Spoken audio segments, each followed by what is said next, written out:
Chrissy here with Pop Culture Madness and ConcertBlogger.com with Big Rec. How are you guys? How are you enjoying Rock on the Range? Quite well, thank you. It's been wonderful. It's great, yeah. It's awesome. Good, great. Great to be here, thanks.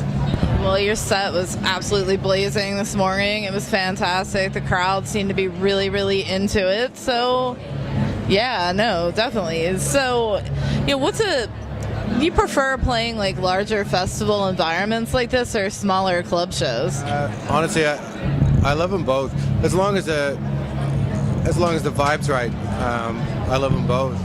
There is a disconnect between band and audience in the bigger venues, obviously. Like just physically, the distance between them and us, and there's an intimacy to the club shows with the sort of serious fans who want to get close to you and sing along and stuff like that. And you know, sometimes that can get in the way of a performance. So I love them both equally, but they both have their pros and cons. If I had my way, we'd be doing our share of both of them.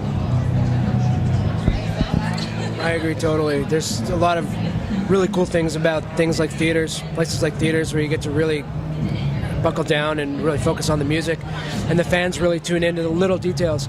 Whereas a festival like this is great because there's tons of people and the energy's really up, and everybody's here to have a good time, and you just buckle down and have, put on a kick-ass show. So, Albatross has been out for a little while. It's been getting a lot of rotation up in Philadelphia for going MMR a lot. Are you happy with the success of that album and that single? What are you guys working on right now? I'm just happy that the record came out down here.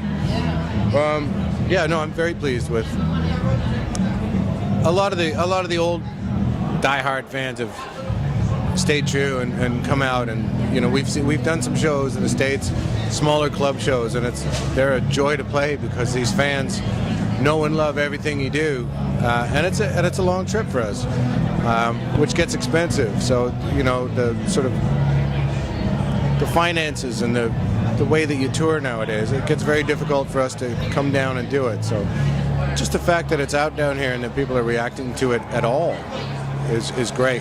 But that they're reacting positively, be nice if that turned into like millions and billions of dollars and gold houses, but I'm not going to hold my breath, It's just nice to play shows and look out like this morning. Truth be told, it was 12:20. It was afternoon, but it felt like the morning. It was nice to look out and see people singing along like that. At my age, I've been doing this a while, and I can see that from playing in our hometown, and it touches you. But when you see it so far away from home, where you know that there might not be that much going on for you, and there's people there with T-shirts on and fist pumping and singing along, that's really kind of why you do it, Some guys I know do it for the gold houses, but we don't all get them,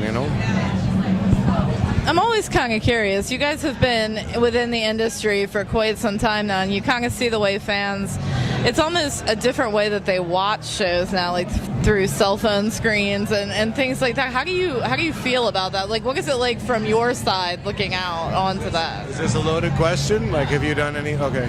But I've sort of had a love-hate relationship with that. Because I think a lot of what we do, certainly when we're playing our own shows, and it's not like, all right, you guys got a half hour, give her at 12 or whatever, 12:20. When we're playing our own shows, there's a lot of moments that I think are to be shared between us and the crowd that's there.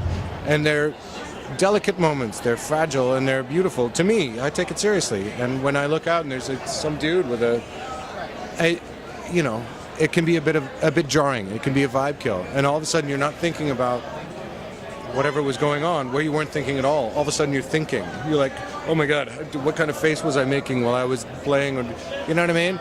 That can be, and that can take you out of the moment.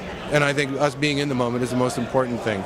But having said that, I've seen some videos where I didn't know, none of us knew, but they've captured those moments, and when you don't know, so it really isn't about them, it's about us, and whether or not we know that it's happening. And on the other side, the flip side of that is the amount of exposure that you can get if one of those magical moments is captured and then people get off on it, and it fires over YouTube and people are snapping over it. That's great. funny. Like, I think it can be a double-edged sword like that, like you said, because I feel like fans aren't necessarily enjoying the live show anymore because they're so busy about getting a shot or doing this, and upload it first. Yeah, it's always interesting. So, for each one of you, do you have a pivotal music moment that occurred in your life that made you decide this is what I have to do? I have one of those on a monthly basis, maybe, because it's not easy. It's a huge decision to say I'm going to do this, or at least try to, and to try and carve out a living doing it. So you have to have one of those beautiful revelations at least I do, every so often. Like, we can come off a stage and just like look at each other and know that it was like, that's why we do this. And it really is that sort of, I know that the audience got something special, and so did we. But as far as like on the lighter level, yeah, when I saw Bruce Springsteen when I was 12 years old, I was like, I don't know how he's doing that, but it's magic. Like 40,000 people just in the palm of his hand.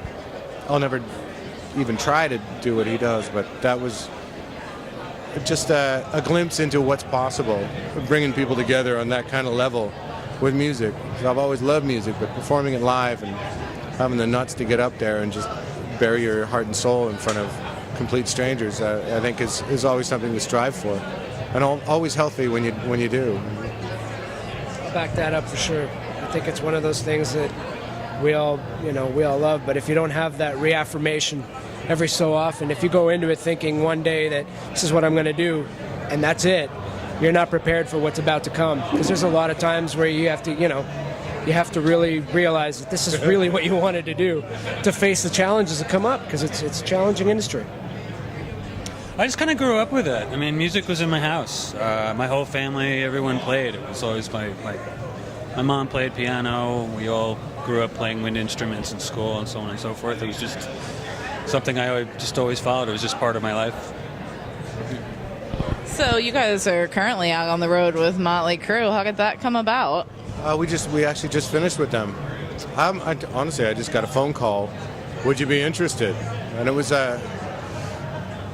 your initial reaction is like, absolutely. But then, of course, it started like, wait a second, like the Crue, is our music and their music as in Canada, certainly it's there's going to be some people there that know what we do, I would hope.